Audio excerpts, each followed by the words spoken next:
अच्छा, तो यहाँ पे ये क्वेश्चन देखो, क्वेश्चन कह रहा है कि 200 लॉग्स हैं। लॉग्स मतलब पुष्पा मूवी में जो देखे हो ना वो वाला लाल चंदन, मान लो ऐसे करके गट्ठर है ना, लकड़ी, ये ऐसे करके 200, 200 हैं टोटली। कितने हैं? 200 हैं।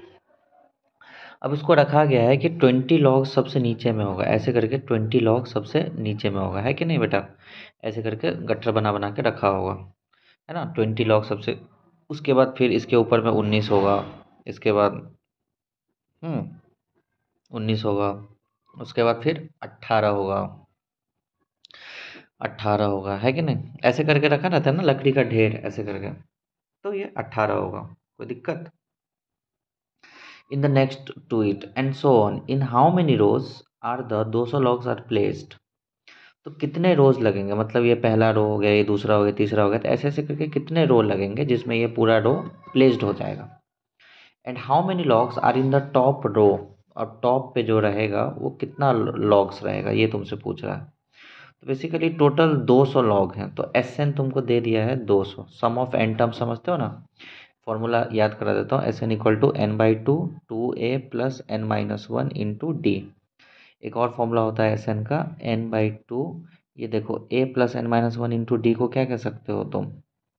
देखो एक बार और लिख देता हूँ, ए टू ए को लिख सकते हो A plus N minus one into में डी। तो तुम क्या लिख सकते हो? एन बाई टू, देखो ये n minus one into d तो ए एन के बराबर होता है, तो ए प्लस ए एन भी एक एस एन का फॉर्मूला होता है। और एक फॉर्मूला पढ़े हो तुम लोग, A N equal to A plus N minus one into D, ये nth टर्म निकालने के लिए रहता है। और एस एन जो होता है वो होता है सम ऑफ एन टर्म्स। तो यहीं पे बात है। तो ये क्वेश्चन में देखो 200 एस एन की जगह पे इस वाले फॉर्मूला पुट कर रहा हूँ। ए कितना है? तो पहला जो सबसे नीचे वाला रो है उसमें कितना लिखा हुआ है? 20। तो 2a होता है ना, तो 2 × 20 हो जाएगा, सॉरी गलती हो गया, 2 × 20। Next plus n minus one into D. अब कितना रो में रखेगा यही तो पूछ रहा है, n ही तो तुमसे पूछ रहा है इस क्वेश्चन में, तो n के जगह पे n ही रहने दो, -1। अब d कितना है? तो देखो क्या कह रहा है कि पहले 20 है फिर 19 है, मतलब एक एक कम हो रहा है। तो d क्या होता है? पहला वाला टर्म में से उसके पहला वाला टर्म माइनस कर देना, तो ये -1 आ जाएगा d का वैल्यू। अरे डी समझते हो ना? डी क्या होता है? Basically a two minus a one होता है। तो ए वन तुम्हारे पास कितना था? पहले 20 रखा हुआ था, ए टू कितना था? 19। तो 19 में से 20 को माइनस करो तो कितना आएगा? -1। तो डी तुम्हारा हो जाएगा -1। ठीक है, यहाँ पे एन बाई टू होता है ना फॉर्मूला में, n/2। तो ये 2 इधर डिवाइड हो रहा है, उधर जाके क्या हो जाएगा? मल्टीप्लाई। तो 200 इंटू दो कितना हो जाएगा? 400। एन, ये हो जाएगा 40, 20 × 2 40। ये n को माइनस से करोगे तो ये माइनस का n हो जाएगा, और ये माइनस माइनस क्या हो जाएगा? प्लस का 1। तो नेक्स्ट देखो ये 400 हो गया। अब देखो 40 या 1, 41 हो गया, तो n ये 41, और ये माइनस का n हो गया। ठीक है, अब मल्टीप्लाई कर दो, तो 400 n को करोगे तो 41 n हो जाएगा, माइनस n इंटू एन क्या हो जाएगा? -n²। अब सबको उधर ले जाओ, क्योंकि ये टर्म कभी भी निगेटिव नहीं होता है। तो n² पॉजिटिव हो गया इधर आके, ये इधर आके निगेटिव हो गया, और ये तो इधर ही है तो ये पॉजिटिव ही रहेगा। इधर कुछ नहीं बचा तो क्या बचा? 0। ठीक है, तो अब इसको प्राइम फैक्टर करो, मतलब 400 का प्राइम फैक्टर करो। तो 400 का प्राइम फैक्टर देखो मैं इस पेज में तुम लोगों के लिए कर देता हूँ। ठीक है, 2 से करो तो 200 आएगा, फिर 2 से करो तो 100 आएगा, फिर 2 से करो तो 50 आएगा, 2 से करो तो 25 आएगा, फिर 5 से करोगे तो 5 आएगा, 5 से करोगे तो 1 आएगा। अब इसको ऐसे ब्रेक करना है कि मल्टीप्लाई करने पे 400 आ जाए, ऐड या सब्ट्रैक्ट करने पे ये 41 ही रहे। ठीक है, तो देखो 2 दूना 4, दूना 8, दूना 16, 25 16 करते हैं तो 41 आ जाता है। ठीक है, तो n² माइनस में 25n और माइनस में 16n, इसको लिख सकते हो, प्लस में 400। तो देखो 25 इंटू अगर 16 करते हैं ना हम लोग, देखो 25 इंटू में 16 करते हैं तो ये 400 के बराबर में आता है। और -25 -16 को अगर तुम ये करोगे तो ये -41 के बराबर आएगा। इधर 0। अब n कॉमन कर लो तो n माइनस में 25 आ गया, माइनस में 16 कॉमन कर लो तो ये भी हो जाएगा n माइनस में 25 इक्वल टू 0। अब इस दोनों में ये भी कॉमन है, तो n-16 और ये n माइनस में 25 इक्वल टू में 0। तो यहाँ से कितना आ गया? n इक्वल टू में 16, और यहाँ से ये आ गया n इक्वल टू में 25। अब n क्या होता है? नेचुरल वैल्यू होता है पाई प्रति, ये तो दोनों ही नेचुरल नंबर आ गया। ये दोनों ही नेचुरल नंबर आया, तो या तो ऐसे ऐसे करके 16 रोज होंगे या तो 25 होंगे। अब दोनों वैल्यू तो हो नहीं सकते हैं पॉसिबल, तो दोनों में से कोई एक वैल्यू होगा। तो चलो चेक करते हैं कौन सा वैल्यू पॉसिबल है एन का। ठीक है, तो तुमसे क्वेश्चन में कह रहा है find how many rows are 200 logs are placed in how many in the top row. तो तुमको चेक करना पड़ेगा केस। अच्छा, यहाँ पे मैंने क्वेश्चन लिखा हुआ है नेक्स्ट वाला, इस पेज में करता हूँ केस 1। ठीक है, इफ n इक्वल टू 25, तो n इक्वल टू 25 लूँगा, है ना। तो निकालो, तो ए एन निकालो। तो ए कितना हो जाएगा तुम्हारे पास 20 प्लस n माइनस वन मतलब 24 इंटू में डी कितना था तुम्हारे पास -1 था, है ना। तो ए एन कितना आ गया 20 माइनस में 24 माइनस में 4। अब कभी भी लकड़ी माइनस में 4 हो सकता है क्या ऊपर में, या तो प्लस होगा या तो जीरो होगा। तो बेसिकली 25 नहीं हो सकता है। केस 2 तुम लेके देखो, है ना। इफ एन इक्वल टू में 16, तो ए एन निकालो। तो 20 प्लस में 16 में से किया तो 15 इंटू में डी कितना था -1, तो 20 माइनस 15। तो टॉप रो पे कितना होगा, लास्ट लास्ट मतलब देखो नीचे से तुम देखोगे तो ये तो लास्ट रो होगा ना। ऊपर में कितना लकड़ी होगा, 5 लकड़ी होगा, है ना। ऊपर में ये 5 लकड़ी ऐसे करके रखा हुआ। समझ में आया कैसे बना क्वेश्चन। ठीक, अब तुम यहाँ पे ये वाला क्वेश्चन देखो। ठीक है, तुम पेज में पहले देख लो। क्वेश्चन कह रहा है कि a sum of 700 is to be used to give 7 cash prizes to student of a school for their overall academic performance. If each prize is 20 less than its preceding price, find the value of each price. कह रहा है कि एक school में price दिया गया 700, गरीब school होगा स्टूडेंट्स को। मतलब अब देखो जो फर्स्ट आया होगा, अब जो अगला होगा ना सेकेंड नंबर, उससे 20 रुपये कम मिलेगा। अब जो सेकेंड नंबर वाला को मिला होगा उससे 20 रुपये कम थर्ड वाला को मिलेगा। जो फोर्थ पे रहा होगा, तो जो थर्ड वाला को जो मिला होगा उससे 20 रुपये कम फोर्थ वाले को मिला होगा। ऐसे करके देना है। तो find the value of each price. तो मान लेते हैं प्राइस का जो वैल्यू है वो एक्स है, एक्स रुपीज़ है। ठीक है, एक्स रुपीज़ मिला होगा बच्चों को। तो पहला कितना मिला होगा एक्स। अब कह रहा है कि दूसरा जो सेकेंड आया, ये फर्स्ट आया है। फिर दूसरा जो आया होगा उससे 20 रुपया कम, तो एक्स माइनस में 20। फिर तीसरा जो होगा उससे 20 रुपया कम, मतलब एक्स माइनस 20 से 20 रुपया कम, तो एक्स माइनस 40 हो जाएगा। फिर चौथा जो होगा वो इससे कम, तो एक्स माइनस में 60 हो जाएगा। फिर पांचवा जो होगा एक्स माइनस में 80 हो जाएगा। ऐसे ऐसे करके तुम्हारा ये सीरीज बन रहा है कि नहीं। तो सम ऑफ 700, तो मतलब एस एन तुमको दिया हुआ है, टोटल कितना है 700, है ना। और 7 कैश प्राइजेस, तो एन का भी वैल्यू तुमको कितना दे दिया 7। और क्या दिया हुआ 20 लेस देन, मतलब डी भी तुमको दे दिया है, लेस देन है तो -20। ऐसे भी तुम डी निकाल सकते हो। ये पहला टर्म हो जाएगा, ये पहला टर्म है, ये दूसरा टर्म है, तो दूसरा टर्म में से माइनस कर दोगे पहला टर्म, तो एक्स कट जाएगा। बेसिकली डी क्या आएगा -20 ही तो आएगा। तो निकाल लो यार एस एन वाला फॉर्मूला पे, s n equal to n/2 2a plus n-1 into d.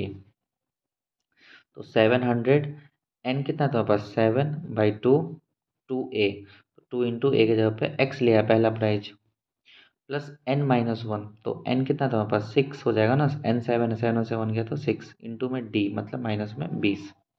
तो ये तो जाएगा 100 से, और ये दो इधर आकर डिवाइड हो जाएगा, मल्टीप्लाई हो जाएगा, तो ये 200 हो जाएगा। तो इधर आ गया तुम्हारा 2x, और ये हो जाएगा -120। ठीक है, अच्छा तो यहाँ से इसको इधर ले जाओ तो ये हो जाएगा 320, इधर आ गया प्लस हो गया, और ये 2 इधर आके डिवाइड हो जाएगा एक्स का वैल्यू। तो एक्स का वैल्यू कितना आ गया 160।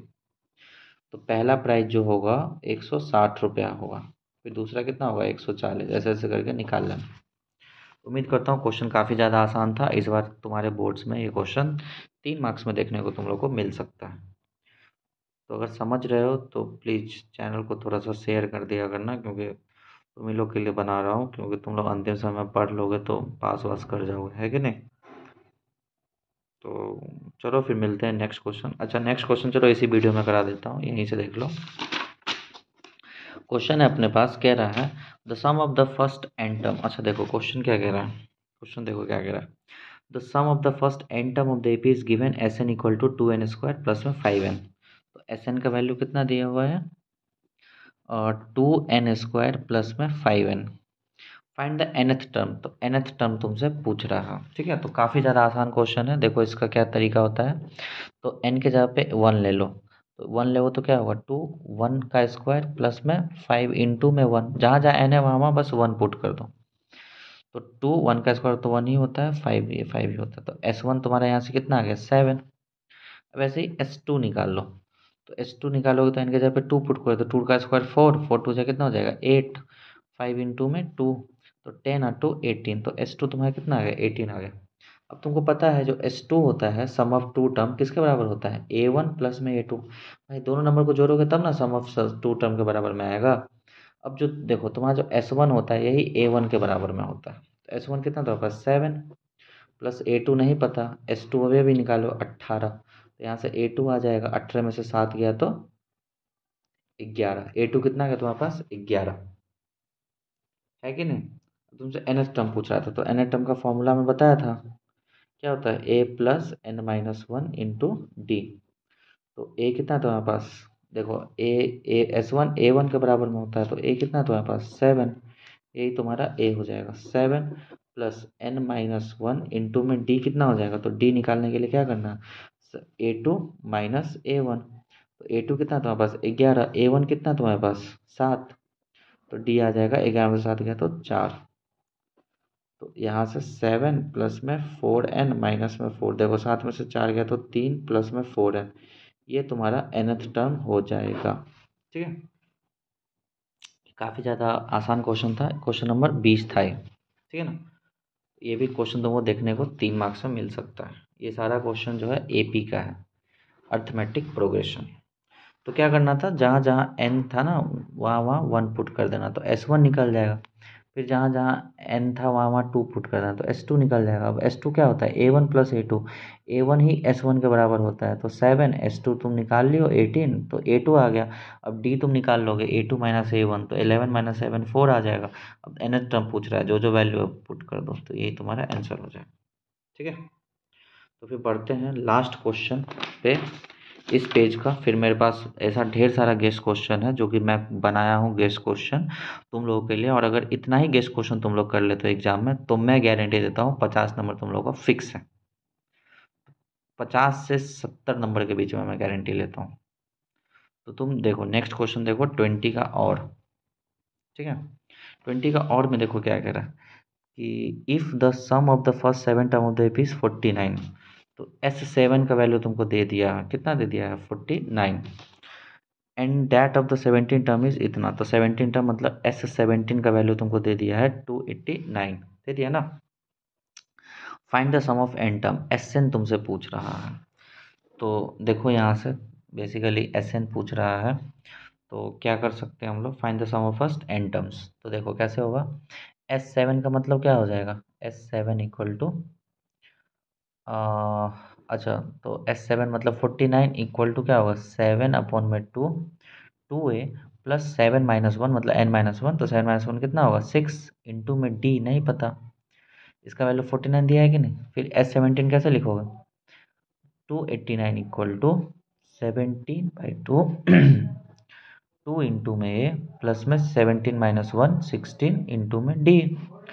तो यहाँ से देखो ये कटेगा ना 7 बार में, ये कटेगा 17 बार में, क्योंकि 17 का स्क्वायर होता है ना 289।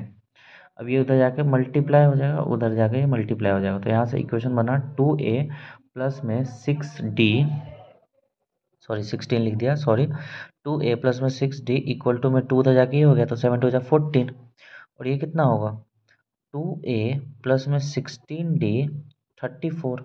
अब इसको फर्स्ट मान लो, इसको सेकेंड मान लो, यहाँ से ए को तुम सब्ट्रैक्ट कर दो, तो ए से ए कट गया, पहला दूसरा को सब्ट्रैक्ट कर दो बेसिकली, तो माइनस का 10d इधर कितना होगा बेटा माइनस का 20, माइनस से माइनस गया d इक्वल टू आ गया 2।